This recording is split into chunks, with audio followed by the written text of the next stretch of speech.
महाराष्ट्र राज्यातील मातंग समाजाच्या विविध मागण्यांसाठी काढण्यात आलेली मुंबई ते नागपूर पदयात्रा 1800 किलोमीटर अंतरावरून नागपूर येथील चालू असलेल्या विधिमंडळ अधिवेशनाच्या आवारात धडकली आहे। अबकड आरक्षण वर्गीकरण करण्यासाठी तसेच अन्य विविध मागण्यांसाठी मातंग समाज मोठ्या प्रमाणात नागपूर इथं जमलाय। यावेळी मातंग समाजाच्या नेत्यांनी आपल्या मागण्या मांडत एकजुटीचं दर्शन घडवले। यावेळी बोलताना मातंग समाजाचे नेते व कार्यकर्ते यांनी लहुजी शक्ती सेनेचा विजय असो अशा प्रकारच्या घोषणा देऊन आपले मत मांडले। नागपूरहून आकाश तायडे, मंत्रालय प्रतिनिधी, उदय वार्ता न्यूज। ठिकाणी तमाम महाराष्ट्रातून माझा मातंग समाज बांधव इथं जमलेला आहे। माझ्या भगिनी इथं आलेल्या आहेत।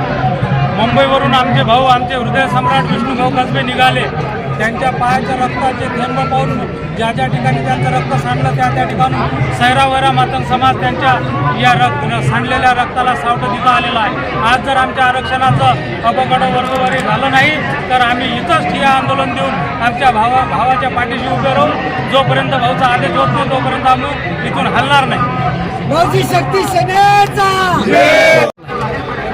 तशाच सातत्याने आपल्याकडे जो 2 मागण्या आहेत आतापर्यंत पूर्ण झालेल्या नाहीत। तसेच साहित्यरत्न लोकशाही अण्णाभाऊ साठे यांचं जसं स्मारक तयार झालं तसंच त्याच्या बाजूला आद्य क्रांतिगुरू लहुजी साळवेंचं सुद्धा स्मारक आहे। स्टेशनला ते सुद्धा त्यांचं स्मारक बनवण्यात यावे। तेच नव्हे तर अकोला या ठिकाणी विमानतळ जे आहे त्या विमानतळाला आद्य क्रांतिगुरू लहुजी साळवे हे नाव देण्यात यावे। या प्रशासनाने याची दखल घ्यावी, अन्यथा याच्यात उग्र आंदोलन करू आम्ही।